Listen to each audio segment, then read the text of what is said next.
Hey guys, Wins here. I just want to do an update on my character. I just had a level 100 today. It was a very long session, and I'm pretty happy with the result. We got rank 10. I didn't really want to do push ladder, but I actually had a vacation coming up. It was very shortly planned, so I just pushed 100 so that I could go on vacation for a week and then come back. But I just want to give you an update on this character. This character is an Indigon build. I originally wanted to make this character Indigon, but the League Star was an Indigon build that requires an Uber Elder kill is pretty unrealistic. So my League Star character was a GC Miner. As you guys probably know, I've been playing a lot of GC Miners in the past. I use GC Miner to progress my Atlas. This league, I got Phoenix on day 1, I got Shaper on day 2, and Uber Elder on day 2, the first kill of the league. And then on the third kill, we got the Indigon finally. So then we spec into a Trickster Indigon Poet's Pen build. This build, as I seen it from a streamer and a friend named Wizja, W-I-Z-J-A. He's a cool dude, and you guys have probably, if you see him around, you could drop by, say him hi.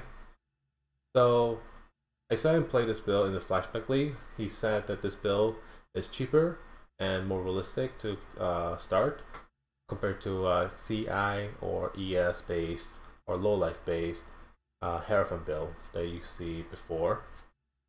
I played that one in Flashback. So I wanted to play Indigon build this league, but I can't really do a CI or ES one right off the bat, because that requires way more gear than this one. So thanks to Wizja, I just changed a couple of stuff to my liking. So this build, obviously a Headhunter is not something I would have expected me to have. So I planned this around Inspired Learning. So we have 2 Inspired Learning here. This is a typical shadow tree, very easy to get, 4 slots, 1, 2, 3, 4. Now this one is a bit hard. This one requires an Alchemist, Blast Radius, Power Charge, and this weird travel node always for Dark Arts. This is just attack speed and cast speed while dual wielding, which we are. So it's not totally wasted, but it does require a lot of point in traveling. It's a very expensive one. We don't even need an AoE, we don't really need the Alchemist, we don't need Power Charge, we're not crit. We do get damage per power trick with a Trickster, but besides that point, this is a very expensive Inspired Learning slot. So we did end up getting a Headhunter because we got lucky with the drops from Shaper, maps, and all that. But I still kept these 2 just in case, like, I didn't have a Headhunter planned. So the tree is basically just mana and life, no damage nodes at all, and EO. That's it. All your damage comes from Indigon.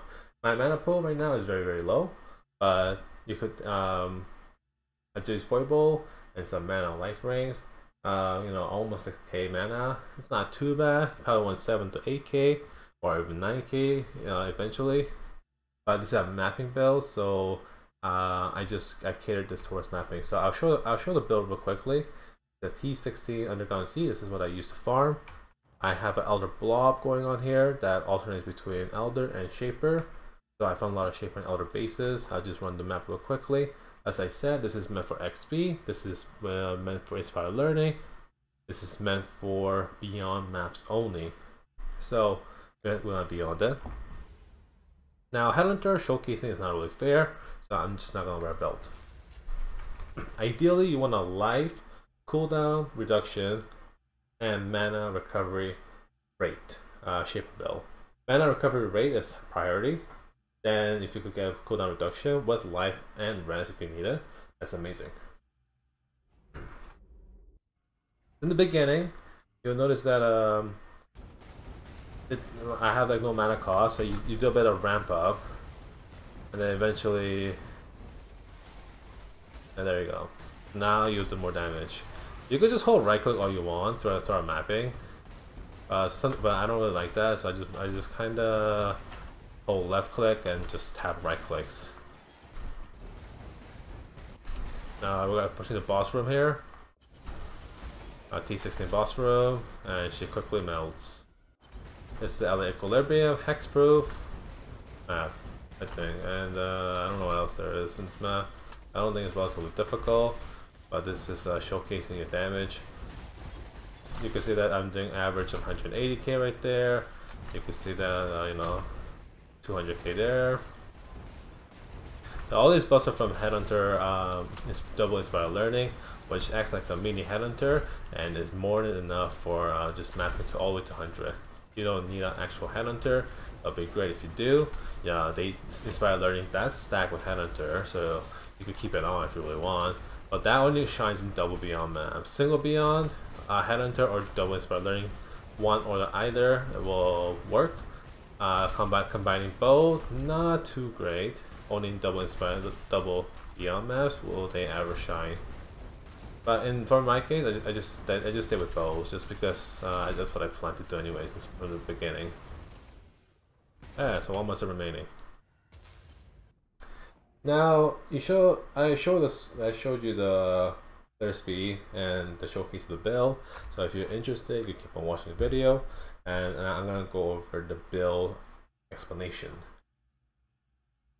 So Dying Sun is not required. I don't think Dying Sun actually does anything. I'm not entirely sure about VD and Unearth mechanic. All I know is that it gives you 2 more corpses of your GMP on Earth. So there is 5 projectiles, with Dying Sun 7. And then 1 of them gets consumed by Body Swap. 6 left. And then VD takes up 3, that's 3 left. And then you could BD again, I guess, for another 3. But if you have a BD Helmet Gen, which I don't, but if you do, that's a +1, then you consume 4, right? And then, yeah, I'm not really sure if Dying Sun will help with the enchant or not. I don't actually know. I just have it though.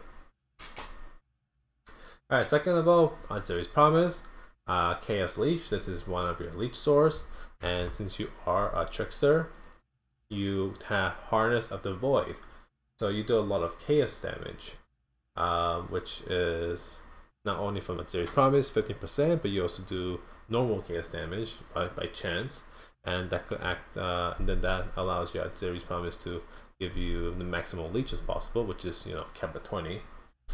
And then Quicksilver Flash, so you could just run. Sulfur Flash for more damage, and I just did J Flash just because I don't want to get hit by anything. Now, the way this build works in Indigon is that every time you spend 200 mana, you gain more spell damage, but your spells increase accordingly. Eventually, you get a point where your skill mana cost is higher than your mana pool, where you can no longer cast that attack or spell anymore. So if you did a self-cast arc, for example, let's say your self-cast arc eventually gets so high that you can't cast anymore, then you gotta wait until it cools down a bit before you cast again with you know, the damage whatever it was at. The great thing about Poet's Pen is when your Frenzy becomes much higher mana cost than your mana pool, when you still click Frenzy, it will just auto attack. Auto attack will still cast all your spells in your Poet's Pen, which will still have the peak spell damage that you had before your Frenzy was too high of mana cost. Okay, so hopefully that makes sense. The setup is basically VD on Earth and GMP, Body Swap. VD and Controlled Destruction. Usually people do like pure VD builds, they go Controlled and or Fire Penetration and early Focus. But I did Arc. I did 2 spells, Arc and VD. I did Arc because Arc is it got buffed. B, it auto targets and change to the stragglers, and then VD that spawns after will also then go to the other stragglers. So Arc is instant kill, VD is leftover kill, and they both auto targets, so their monsters being left alive is very slim. Arc also could shock for you, which as an EO non-crit build, you know, shocking is not really possible. Arc has a 10% chance of shock, which is not that much, but it does help because your damage from Indigon, it could, you know, it could reach a lot of spell damage. So Arc could shock eventually, even bosses. And then the remaining gear is basically just Azuri's Foible, very cheap. Just this is really good. It has mana regeneration, maximum mana. Your rings are just cheap. Life ES. No, you don't even need an ES. Life mana res. Life mana res. And then the glove is also life mana res. Boots. This one's just life res. Let's see what else I got. So the best helmet. Sorry, the best chest is Poker Defiance. The mana recovery rate, 1%. It's good. The flat mana, 120. I think it's actually 150. That's huge. And also 10% damage taken. It also improves your survivability because you do have a lot of mana. You have, you have like around 4,000, maybe 5,000 HP depending on what you use. And then your mana pool could be 6 to 9k depending on how much you want to scale it, and your gear.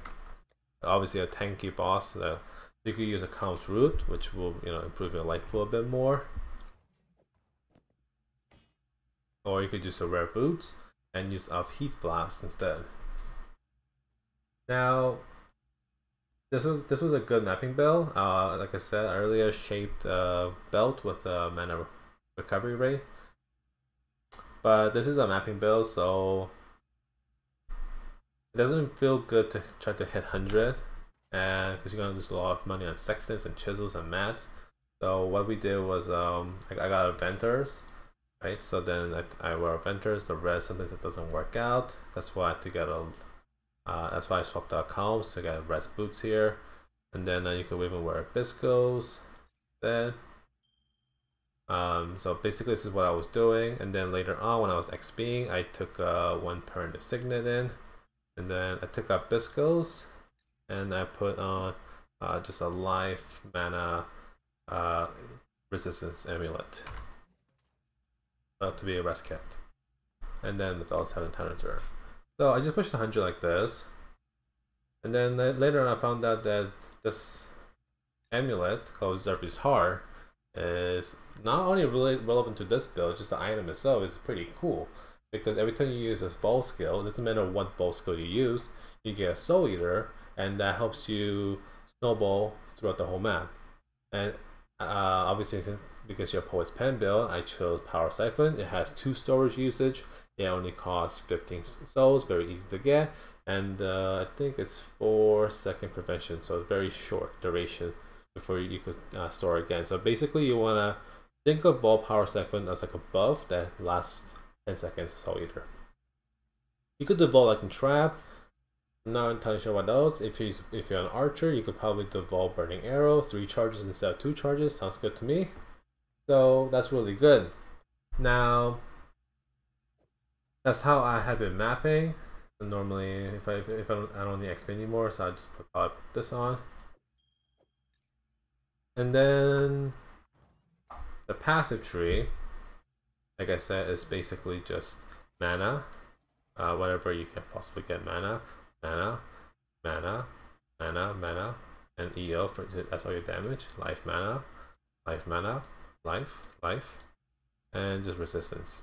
Learn some life here. Your jewels are gonna be 3 Grand Spectrums. This is a must for any mana stacking builds, so you want 3 of these. Watcher's Eye, that gives you a mana recovery rate with clarity. Just that mod alone is all you need. Double clarity, Watcher's Eye, of course, go for it if you have the budget. I did not, so I just went for clarity, or it didn't really matter for my build. And then you want at least one Fervor Mine, so your mana cost is high. Without Fervor Mine, your mana cost is 24. The ramp will take forever, 51. Yeah, I don't think you could have enough slots for another one. I would love another one, but because of that Inspired Learning, you don't really have another Fervor Mine slot. if you don't plan on doing mapping with double beyonds and just beyond maps, then feel free to slot these two out and put in a rare jewel, put in a knife for mine, put in a threshold jewel, choose a different skill. You could choose fireball, you could choose I like magma orb, so I was testing out magma orb. It's pretty fun. What else we got here? Oh, and then pure talents that are unique jewel. Pure talent gives us 25 all stats because we connect to Scion. We also get crit chance, which is not useful. Well, for EOs, okay. And then the witch, the 0.5 mana regeneration second is important because I'm not worried about mana gear at the moment, but as you can see, the mana regen is kind of decent. It's not too bad. Obviously, if you wear like proper like amulet, you could get better mana regeneration going. And then lastly, in Trickster here, the Weave with Arcane, we get 20% chance to recover 10. So every time you cast a Frenzy or you just auto attack, you have a 20% chance to get some mana. Kind of useful to keep it going. So when you see me mapping, you probably saw my mana going all the way down, but then instantly fill up to full because Patient Ripper. We get mana, well, we get life and ES, but mana on kill is the most important part here. Mana on kill allows us to refill our mana instantly and then keep the frenzy cost really high. Frenzy cost staying high means high spell damage throughout the map. For a single target, eventually, like when there's no ads, unless your regeneration is really high or your leech is good, like I have Wallow's Mark here linked my chest with Curse Hit on my frenzy. So for bosses, I have mana leech and I have mana regeneration going, which will give me some decent mana uptime, but it's not instant, it's not always full. So my single target problem is not that good for this build. My mana would never really get full for single target, despite the leech or the mana regeneration. So if you want to build this as a boss killer instead of a mapper, you want to focus more on mana regeneration gear, and more mana regeneration, more mana pool, so that your mana goes all the way up all the time, like full. Now, people probably ask, okay, well, if you're going to spend a lot of mana, you probably want to use Zerfie's Flask, because Zerfie's Flask, everything you spend mana, 500 something percent, like 600% of the mana cost is heal us life for 4 seconds. That sounds really good in theory, but in practice, it's actually not great for a mapper. Like I said earlier, that when you map, when you kill monsters, you get mana instantly back all the way to full because you kill so many monsters, 4% maximum mana per monster killed. When your mana reaches full, your Zerfie's Flask turns off. Your heal, everything you have is off. It's turned off, so while mapping, Zerfie's is never on. It can never be on if you're killing monsters. Now, like I said earlier, if you're killing bosses, you will never be at full mana again because this build relies on killing monsters to get the mana. So your mana regeneration is decent, but you will never have full mana unless you kill some monsters. So Zerfie's Flask will be on for pretty much the duration of the fight. Now this will act as a great HP pod, better than like Catalyst, Eternal Mana Flask, just better than those ones. So it's a good option, not necessary whatsoever. It is not a mandatory flask for this build. This is not a face tanking Immortal Zerfie's build. This is a mapping build, meant for a clear speed, and Zerfie's is useful for, let's say, Underground Sea. You go to Marvel's room, you kill everything. She's still tanky, then you lose, and she's attacking you. You have Mom, so then you pop with Zerfie's, then you heal, but then your mana will never hit full because of Mom, because of your mana cost is too high. So it's useful in that case, but usually when you go into her room with Double Inspire Learning or Headhunter, you have a lot of buffs on you, so you could probably insta-give her anyways. Sorry for rambling on there at the end. The links. I forgot about that. Very important here. The 3 mandatory links for the chest is Frenzy, Faster Attack, and GMP. I just happen to have this color, 2 red, so I'm like, okay, well, I want Warlord's Mark, and no matter what. So I did a curse and hit in the Warlord's Mark. Now, the problem with these two is that they don't give you any mana multiplier. You want the most mana multipliers possible in your Frenzy, so you know the ramp up time. You see this ramp up? It should be faster than this. So eventually, what you want to do is get an Elder Ring that has life, mana resistance, and Warlord's Mark on hit. That will be best in slot ring. Now, since that's hard to get in the beginning, you know, resistance are very tight. You're wearing a lot of uniques here, so I don't have the luxury of doing so. So I use Warlord's Mark and deal with the ramp up being a bit slower at the beginning.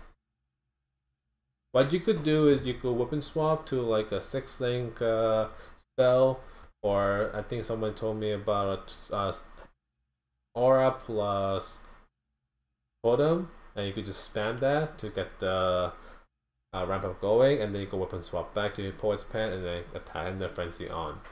That's fine, but then you lose out on the chance of leveling up your gems for money, for usage, whatever the purpose is. So I just deal with the mana cost. And then I had another red, so I just chose the highest mana multiplier, 150, life gain hit. Also kind of useful for, you know, sustain. If you get another green, you could put chain. Chain is 160%, which is better. You could put LMP, you could put anything you want. If you get blue, I don't think blue really has any high mana multiplier. I think lightning penetration is 140. Just look up PoE Wiki and just see which one fills out the gems the most. So to repeat, you just want Frenzy, Attack Speed, and GMP. Curse and Hit and Warlord's Mark, because I think it's important for Leech and your mana regeneration for bosses. Or you could get mana regeneration, Warlord's Mark on your ring, and then you could get 2 different mana multiplier. Or you could link, which what he did was he put Summon Phantasmagoria and Arcane Surge, because if you link Summon Phantasmagoria on attack, it becomes a duration scale, which then will trigger Arcane Surge. Arcane Surge is more spell damage and mana recovery, so that's a good option too. In the Poet's Pen, we have Unearth, GMP, and Body Swap. On the second one, we have Arc, Volatile Death, and Controlled Destruction. I have Controlled Destruction over LE Focus because, like I said, I think Arc can shock monsters, and I want it to keep on shocking whenever possible. So I chose Control over LE Focus. You want to make sure the one with Unearth is in the main hand, and then the one with BD is in the offhand. I believe that makes the interaction a lot more smoother. On the gloves, we have I had this Ball Grace with ink duration, and then cast when damage taken to Immortal Call, which is also linked to increase duration. On the boots here, these are just leveling gems right now. I was doing columns where I didn't plan on having a 4 socket. On the helmet, I'm using I'm using Herald of Ash. Now, people are like wondering why Herald of Ash if I'm not really a physical build. I don't really get the benefit of the physical damage. Well, Herald of Ash also has a really good secondary character, where your overkill damage will be pro-left basically, or nearby enemies will be burned of the overkill damage. Kind of like Slayer, right? Overkill damage is like just life. You do 1,000,000 damage, targets 1 HP, or you do 1,000,001 damage, targets 1 HP. You heal 1,000,000 HP back, basically like that. So if a target has 1 HP, you do 1,000,001 damage. You will then ignite nearby enemies for 1,000,000 damage. And that's a lot of damage. Indigon also is a lot of damage. Indigon gives you 55 up to 60 spell damage per 200 mana spent. That could skyrocket to like thousands and thousands of spell damage, which will mean that your arc, your VD, everything can do a lot of overkill, and then it will splash onto the enemies. So I linked this to the best support I could think of. I think it's Swift and Burning Damage. I'm not entirely sure if these two are the best one. And then just have Clarity. I leveled it by accident. It should be Clarity 1. You have Clarity 1 just because you want to activate your Water's Eye and Recovery Ray. So I have Herald of Ash and Clarity only. You don't need to use Herald of Ash, but it does do a lot of damage, and it does increase your clear. So when you teleport in, and then your arc kills a monster, then that monster will die, and then surrounding monsters will be burned, and they will literally all just burn because you do so much damage with Indigon. You could go back to me doing a map, my Underground Sea, to showcase the burn. My Herald of Ash is skinned with Citizen Herald effect, so you can kind of see it more visible. Okay, aside from that,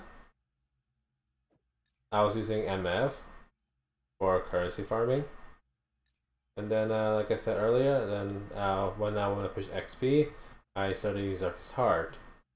Surface Heart, don't forget that it has increased attributes. I just took Blow Grace off and started using Ball of Power Siphon to trigger my Surface Heart. Alright, I think that is everything about this build. If you have any questions, please let me know in the YouTube comment or in my stream, Twitch 10099. And I just like to thank Wizja again for showing this build on stream. It looked really fun. So I took a look at it and then I altered it to my style, to my gearing. Yeah, so I would like to thank him for that.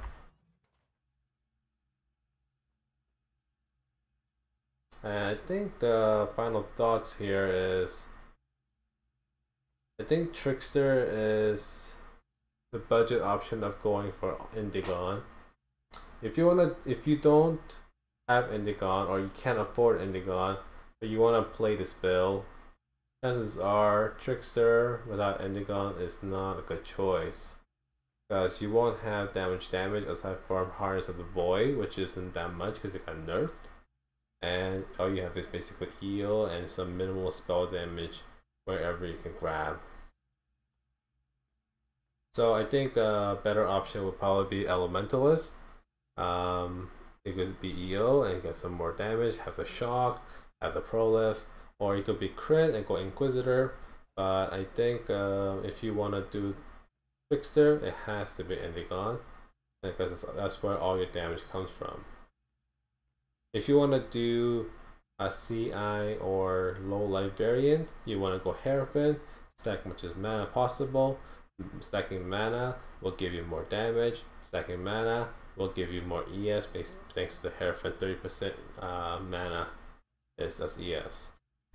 That's a different build. That's a build I did on Flashback. That build also which played. So I saw both the styles, and I saw the first style, the Hierophant one, and I really enjoyed it. I played my Flashback, and I really liked the playstyle of it, so I wanted to play again this league, but I didn't know how I could get Indigon, so I made a GC minor, farmed it myself, and then respected it, and then just had some fun napping time. All with 100. Alright, so I think that concludes my dog.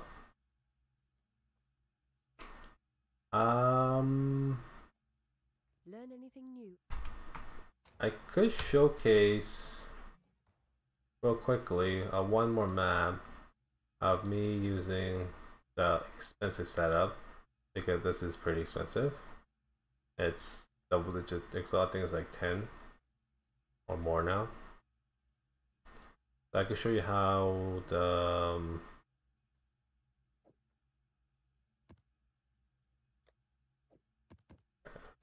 fragment.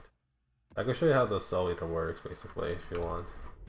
And then this is quantity, so this quantity is nice to have. And then this thing I have a Hunter on. Alright, so basically the power siphon. You want the power siphon, okay? Use it once, now you have Soul Eater.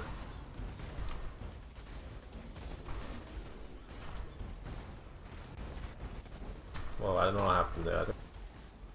It was like lag. So basically, you don't want to spam all your power siphon or use all your charges at once. What you want to do is you have a soul prevention of 5 seconds. So when the icon changes to usable, like now, that means you have 5 more seconds of this buff. Alright, so you saw the mana going up and down like crazy. Yeah, that's because I killed some monsters and stuff like that. That's our gloves. And then now Soul Eater again. I think Soul Eater is very good, really powerful. Just to get the ramp up snowball going. Everything about this build is momentum based. You want to make sure you're ramping up your mana cost. You have a Headhunter, you have Inspire Learning, you have Surface Heart. So it's all about momentum based. So you just want to finish the mana as fast as possible. And like I said earlier, you can kind of see the Herald of Ash, Prole of killing everything. Or it's hard to showcase how much damage it does. You have to test out yourself and feel it. Alright. I think that's everything I got to show you guys. Thanks for tuning in. Thanks for watching. And I hope that I will see you guys next time.